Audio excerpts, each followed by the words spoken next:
സ്റ്റോപ്പില്ല കേട്ടോ.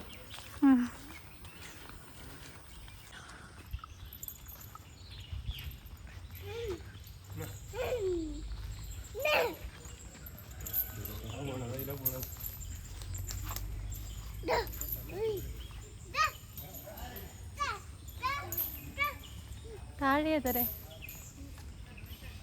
പക്ഷെ സൗണ്ട് ഉണ്ടാക്കും പക്ഷേ വരുന്നതാ ഫുഡ് കൊടുക്കുന്നു.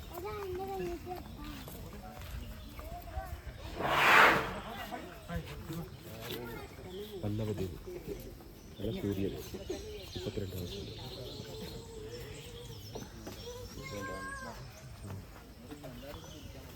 എല്ലാവരും ഇരുന്നോളൂ. ഒരു വെള്ള സീറ്റിൽ ഇരുന്നോളൂ. ഒരാളും നിൽക്കത്തില്ല. എല്ലാവരും ഇരുന്നോളൂ. എല്ലാവർക്കും ഫോട്ടോ എടുക്കാനൊക്കെ. അപ്പോൾ എല്ലാവരും ഒരു 5 മിനിറ്റ് 10 മിനിറ്റ് സമയം സൈലന്റ് ആയിരിക്കുക. എല്ലാവർക്കും ഗുഡ് മോർണിംഗ്. നമുക്ക് ആനയെക്കുറിച്ച് അടുത്ത് അറിയുന്നതിന് വേണ്ടി, ആനയെക്കുറിച്ച് ഒരു അവബോധം വളർത്തുന്നതിന് വേണ്ടിയാണ് ഈ പരിപാടി ആന കൂട്ട് അല്ലെങ്കിൽ ആന ഫീഡിങ് തുടങ്ങിയിരിക്കുന്നത്. നമ്മൾ വിഷുവിൻ്റെ തലേദിവസം 13 മുതൽ തുടങ്ങിയതാണ്. ഇത് കണ്ടിന്യൂ ആയിട്ട് എല്ലാ ദിവസവും രാവിലെ 9:30 10 മണിക്കുള്ളിലും വൈകിട്ട് 4 to 5 നമുക്കറിയാം ആന എന്ന് പറയുന്ന ജീവി, നിങ്ങൾ ഈ വനത്തിനകത്തേക്ക് പോകുമ്പോൾ അല്ലെങ്കിൽ വനത്തിനകത്ത് പോയിട്ടുള്ളവർക്കറിയാം, ഈ ആനകളെയൊന്നും അല്ലെങ്കിൽ മൃഗങ്ങളെയൊന്നും വനത്തിനകത്ത് കാണണം എന്ന് നിർബന്ധമില്ല. കാരണം എന്താ വെച്ച് കഴിഞ്ഞാൽ വയനാട് വന്യജീവി സങ്കേതം എന്നത് 344.44 സ്ക്വയർ കിലോമീറ്റർ ഏരിയയാണ്. അതിനകത്ത് താഴെ 10 കിലോമീറ്റർ മാത്രമേ നമ്മൾ ടൂറിസം നടത്തുന്നുള്ളൂ. അത് മാത്രമല്ല 3 സ്റ്റേറ്റിൽ നമ്മൾ ചേരുന്നുണ്ട്. Bandipur national park, Mudumalai tiger reserve, Wayanad വന്യജീവി സങ്കേതം എന്നിവ ഉൾപ്പെടുന്നുണ്ട്. അപ്പം മൃഗങ്ങൾ സ്ഥിരമായിട്ട് ഒരു സ്ഥലത്ത് ഒരിക്കലും നിൽക്കത്തില്ല എന്നുള്ളതാണ്. ഈ ആന എന്ന് പറയുന്ന ജീവി മാക്സിമം ഒരു 40 കിലോമീറ്ററോളം ഡെയിലി സഞ്ചരിക്കും എന്നുള്ളതാണ്. ആനകളെ നമ്മൾ എപ്പോഴും ശ്രദ്ധിക്കേണ്ട കാര്യം, നമ്മൾ വനത്തിലൂടെ ട്രക്കിങ്ങിന് പോകുന്ന സമയത്ത് ഒരു കാരണവശാലും നമ്മൾ കളർ ഡ്രസ്സ് ഉപയോഗിക്കരുത്. നല്ല ചുവപ്പ് അല്ലെങ്കിൽ വെളുപ്പ് അതോ സെൻറ്റ് പോലെ സാധനങ്ങൾ ഒരിക്കലും ഉപയോഗിക്കരുത്. ആനയ്ക്ക് പെട്ടെന്ന് അറിയാൻ കഴിയും. നമ്മൾ കാട്ടിലൂടെ നടന്നു പോകുന്ന സമയത്ത് ഒരു ആനയുടെ ഫ്രണ്ട് പെട്ട് കഴിഞ്ഞാൽ നമ്മൾ പറയും ആനയിൽ നിന്ന് വളഞ്ഞു തിരിഞ്ഞു കൂടിയാൽ രക്ഷപ്പെടാം എന്ന് പറയുന്നു. ഒരിക്കലും ശരിയല്ല. കാരണം നമ്മൾ ആനയിൽ നിന്ന് ഓടി മറിഞ്ഞ് മരത്തിൻ്റെ അല്ലെങ്കിൽ മറവിലേക്ക് മറിഞ്ഞ് ഓടി രക്ഷപ്പെടാൻ ശ്രമിക്കുക. എന്നാൽ മാത്രമേ ആനയിൽ നിന്ന് നമുക്ക് രക്ഷപ്പെടാൻ കഴിയുള്ളൂ. കാരണം ആനയ്ക്ക് ദൂരക്കാഴ്ച വളരെ പരിമിതമാണ്. മാക്സിമം ഒരു 50 മീറ്ററൊക്കെ ആനയ്ക്ക് ദൂരക്കാഴ്ചയുള്ളൂ. എന്നാൽ ആനയ്ക്ക് മണം പിടിക്കുന്നതിന് വേണ്ടി, സ്മെല്ല് പിടിക്കുന്നതിന് വേണ്ടി ഒരുപാട് കഴിവുകളുണ്ട് ആനയ്ക്ക്. ആനകളെ നമ്മൾ വനത്തിലേക്ക് യാത്ര ചെയ്യുമ്പോൾ കാണാം, ആനകൾ എപ്പോഴും കൂട്ടമായിട്ട് നിൽക്കുന്ന സമയത്ത് ചെറിയ കുട്ടിയാനൊക്കെ ഉണ്ടെങ്കിൽ എപ്പോഴും പ്രൊട്ടക്ഷൻ ആയിരിക്കും. കാരണം എന്ന് വെച്ച് കഴിഞ്ഞാൽ കടുവയൊക്കെ കുട്ടിയെ പിടിക്കാം. കാരണം വയനാട് നാട്ടിൽ ഒത്തിരിയും കടുവയൊക്കെ ഉണ്ട്. നമുക്ക് ആനയുടെ ഇറച്ചി കടുവയ്ക്ക് വളരെ ഇഷ്ടമാണ്. അപ്പോൾ കുട്ടിയെ പിടിക്കാൻ സാധ്യതയുണ്ട്. അതുകൊണ്ട് എപ്പോഴും പ്രൊട്ടക്ഷൻ ആയിരിക്കും. മറ്റൊന്ന്, ആനയുടെ ശരീരം നന്നായിട്ട് ചൂടാവുന്നൊരു അവസ്ഥയുണ്ട്. ആന ശരിക്കും ദേഹത്തേക്ക് സദാസമയം കാട്ടിലെ ആനകൾ ദേഹത്തേക്ക് മണ്ണ് വാരിയിട്ടുണ്ടിരിക്കുന്നു. അതിൻ്റെ പ്രത്യേകത, ചൂടിനെ പ്രതിരോധിക്കാൻ വേണ്ടിയിട്ടാണ് ആനകൾ ദേഹത്തേക്ക് മണ്ണ് വാരിയിടുന്നത്. മണ്ണ് വാരി സദാസമയം ദേഹത്തേക്ക് മണ്ണ് വാരിയിട്ടുണ്ടിരിക്കും. ആനകളിങ്ങനെ കിലോമീറ്റർ കണക്കിന് പറഞ്ഞാൽ ഈ വയനാടൻ കാട്ടിലേക്കും അല്ലെങ്കിൽ തമിഴ്നാട് കാട്ടിലേക്കും അങ്ങോട്ടും ഇങ്ങോട്ടും എല്ലാം മൈഗ്രേറ്റ് ചെയ്തുകൊണ്ടിരിക്കും. ഒരേ സ്ഥലത്ത് ഒരിക്കലും ആനകൾ നിൽക്കത്തില്ല. നമ്മൾ ഈ ആനകളെ നമുക്ക് കേരളത്തിൽ നമുക്കറിയാം, കേരളത്തിൽ 4 ആന ക്യാമ്പുകളാണ് ഉള്ളത്. അതിൽ ഫേമസ് കുഞ്ചിയാന ക്യാമ്പാണ് മുത്തങ്ങയിലുള്ളത്. നമുക്ക് ബ്രിട്ടീഷുകാരുടെ കാലത്താണ് നമ്മൾ ആനപിടുത്തം ഉണ്ടായിരുന്നു. ആനയെ വാരിപ്പിടി ഉണ്ടാക്കി ആനയെ വിളിച്ചു ലേലം ചെയ്ത് വിറ്റു. അന്ന് കാലത്ത് ആനകൾക്ക് തടി പിടിക്കുന്നതിന് വേണ്ടിയും അല്ലെങ്കിൽ ക്ഷേത്രങ്ങളിലൊക്കെ ആഘോഷങ്ങൾ കൊണ്ടുപോകുന്നതിന് വേണ്ടിയാണ് ആനയെ യൂസ് ചെയ്യുന്നത്. എന്നാൽ 1972 വന്യജീവി സംരക്ഷണ നിയമം നിലവിൽ വന്നു. മരമുറിയും ആനപിടുത്തവും ഒന്നും തന്നെ ഇല്ല. എന്നാൽ ഇപ്പോൾ എങ്ങനെ ആനകൾ വന്നു പറഞ്ഞാൽ കുങ്കിയാൻ അല്ലെങ്കിൽ താപ്പാനാനിൽ വന്നതെന്ന് വെച്ച് കഴിഞ്ഞാൽ കാട്ടിൽ നിരന്തരമായിട്ട് കാടുള്ള പ്രദേശങ്ങൾ നാട്ടിലിറങ്ങി ആന ഒത്തിരിയും പ്രശ്നമുണ്ടാക്കുന്നു. അപ്പോൾ ആനയെ തിരിച്ച് കാട്ടിലേക്ക് പറഞ്ഞു വിടുന്നതിന് വേണ്ടിയും അല്ലെങ്കിൽ കാട്ടാനയെ പിടിക്കുന്നതിന് വേണ്ടിയും കുങ്കിയാനകളെ ഉപയോഗിക്കുന്നു. നമുക്കിവിടെ 11ഓളം ആനകളുണ്ട്. അതിൽ 6 ആന നമ്മളെ കുങ്കിയാനകളാണ്. ഇപ്പോൾ 2 പേര് മേപ്പാടി പോയിട്ടുണ്ട്, ഡ്യൂട്ടിക്ക് പോയിട്ടുണ്ട്. അതുപോലെ 2 പേര് മുത്താമ്പത്തേരി പോയിട്ടുണ്ട്. ഇതിലെല്ലാം ഡ്യൂട്ടി ഓരോ ദിവസം ഇങ്ങനെ പ്രശ്നങ്ങളുണ്ടാകുന്ന സമയത്ത് ആനകൾ ഡ്യൂട്ടിക്ക് പോകുന്നു. നമുക്കറിയാം, ഈ കാണുന്ന ആനക്കുട്ടി എന്ന് പറയുന്നത് സുന്ദരി എന്ന് പറയുന്നത് ആനക്കുട്ടിയാണ്. ഈ ആനക്കുട്ടി മുത്തങ്ങ ക്യാമ്പിൽ വളർന്ന കുട്ടിയാണ്. ഇവിടെ വലുതായി തിരുവനന്തപുരം കോട്ടൂർ ക്യാമ്പിലെല്ലാം പോയി തിരിച്ചു വീണ്ടും വന്നിരിക്കുന്നു.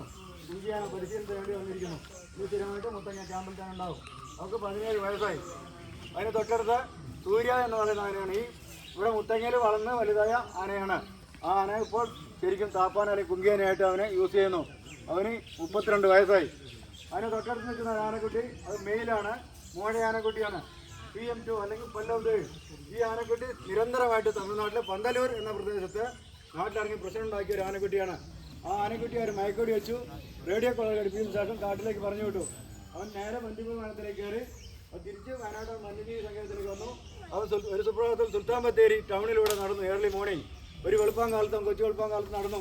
ആ സമയത്ത് ആളുകൾ നടക്കാൻ ഇറങ്ങുമ്പോൾ ഈ ആനക്കുട്ടിയെ കാണുകയും ഓടി വീണ് പരിക്ക് പറ്റുകയും ചെയ്തു.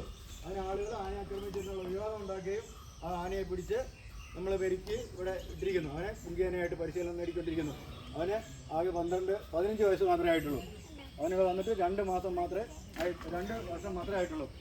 അതിൻ്റെ പ്രത്യേകത എന്ന് വെച്ച് കഴിഞ്ഞാൽ നമുക്കറിയാം, എല്ലാം മെയിൽ ആണാനകൾക്കാണ് കൊമ്പുണ്ടാകുന്നത്. എന്തുകൊണ്ട് ആ ആനക്കുട്ടി കൊമ്പില്ല? ഇങ്ങനെ മോഴ എന്ന് പറയുന്ന ആനകൾക്ക് ഒരിക്കലും കൊമ്പുകളില്ല. അതിൻ്റെ പ്രത്യേകത എന്ന് വെച്ച് കഴിഞ്ഞാൽ, പണ്ട് കാലങ്ങളിൽ ജനങ്ങൾ ഒത്തിരി ആനയെ വേട്ടയാടി, കൊമ്പിന് വേണ്ടി ആണാനയെ വേട്ടയാടിയപ്പോൾ അത് തൽസ്ഥിതി തുടർന്നു കഴിഞ്ഞാൽ ആണിൻ്റെ വംശം തന്നെ ഇല്ലാതായി പോകാൻ സാധ്യതയുണ്ട്. അതുകൊണ്ട് പ്രകൃതി തന്നെ അല്ലെങ്കിൽ ദൈവം തന്നെ കൊടുത്തിരിക്കുന്നു കൊമ്പില്ലാത്ത ആണാന. അങ്ങനെയാണ് മോഴയാനയുള്ളത്. മോഴയാന എന്ന് പറഞ്ഞ ആനകളുള്ളത്.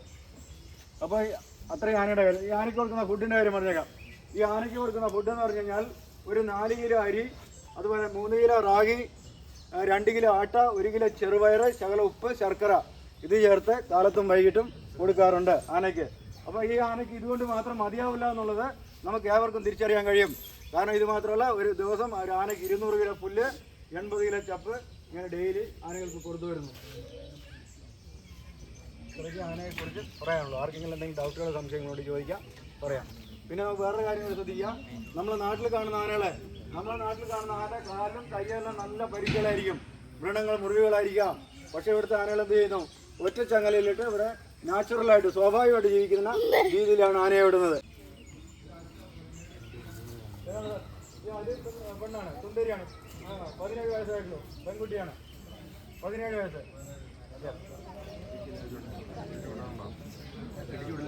നമുക്കറിയാം, ആനകൾക്ക് മതപ്പാടുണ്ടാകുന്നു. നാട്ടിലെ ആനകൾക്കും ഇവിടുന്ന് കാട്ടിലെ ആനകൾക്കും എല്ലാം മതപ്പാടുണ്ടാകുന്നു. ഇവിടുത്തെ ആനകൾക്കും മതപ്പാടുണ്ടാകാറുണ്ട്. ശരിക്കും ആനകൾക്ക് കാട്ടിലെ ആനകൾക്ക് മതപ്പാടുണ്ടായി കഴിഞ്ഞാൽ, മതപ്പാടുണ്ടാകുന്ന വെച്ച് കഴിഞ്ഞാൽ മേറ്റിംഗ് ടൈം ഇണ ചെയ്യുന്ന സമയങ്ങളാണ് അവർക്ക് മതപ്പാടുണ്ടാകുന്നത്. ആ സമയങ്ങളിൽ 3 മാസം കാലെങ്കിലും മാറ്റിയിട്ടേക്കണം. കാട്ടിലെ ആനയ്ക്കാണെങ്കിൽ 1.5 മാസം കൊണ്ട് ക്ലിയർ ആവും. കാരണം സാഹചര്യമില്ല. 3 മാസം കാലെങ്കിലും അവർക്ക് പുഴയായി കുടിക്കാനും കുടിക്കാനൊക്കെ അവർക്ക് സൗകര്യമുണ്ട്. ഇതുപോലത്തെ ലോറിയിലാണ് കേരളത്തിൽ എവിടെ ആന ഇറങ്ങിയാലും ഇവിടെ ഈ ലോറി കയറ്റിയിട്ട് കൊണ്ടുപോയിട്ട് യൂസ് ചെയ്യാം. അതുപോലെ കാട്ടാനെ മയക്കൊലച്ച് കയറ്റിയിട്ട് ഇതുപോലെ ലോറിയിലാണ് കൊണ്ടുവരിക.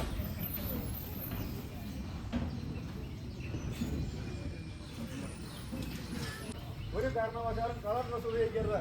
നല്ല ചുവപ്പ്, നല്ല വെളുപ്പ്, പിന്നെ സെന്റ് പോലെ സാധനങ്ങൾ, പൗഡർ പോലെ സാധനങ്ങളൊക്കെ ഉപയോഗിക്കാണ്ടിരിക്കുക. കാരണം അവർക്ക് മണം പിടിക്കാൻ നല്ല കഴിവുണ്ട്. ഈ കളർ ഡ്രസ് ഉപയോഗിക്കുന്നതാണ് കാഴ്ച പെട്ടെന്ന് ചുവപ്പ് ആകർഷിക്കും, അല്ലെങ്കിൽ വെളുപ്പാകർഷിക്കും. അപ്പോൾ അതിനുള്ള ഡ്രസ്സ് ഉപയോഗിക്കാണ്ടിരിക്കുക. പിന്നെ അടുത്ത് പെട്ടുപോയി കഴിഞ്ഞാൽ ഓടി പറഞ്ഞ് എന്തെങ്കിലും നമ്മൾ മാറി ആനയുടെ കണ്ണിൽ നിന്ന് ശ്രദ്ധ മാറ്റുക, അവിടെ നിന്ന് ഓടി പറഞ്ഞ് രക്ഷപ്പെടുക. കാരണം ആന ഓടിക്കഴിഞ്ഞാൽ നമ്മൾ ഒരടി കഴിക്കുമ്പോൾ ആന മൊത്തടിയാണ്. സ്റ്റാർട്ടിങ് കഴിഞ്ഞാൽ 40 കിലോമീറ്റർ സ്പീഡിൽ ആന ഓടുന്നുള്ളതാണ്. ആ കാര്യം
Fine, ആറളത്തേക്ക് നമ്മൾ ഇവിടുന്ന് പോവാം.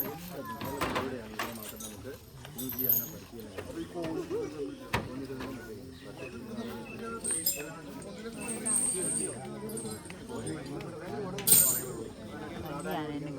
ഞങ്ങൾ അങ്ങോട്ട് ഇരുന്നിട്ട്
അവിടെ പോകുന്ന കണ്ടോ തെക്ക്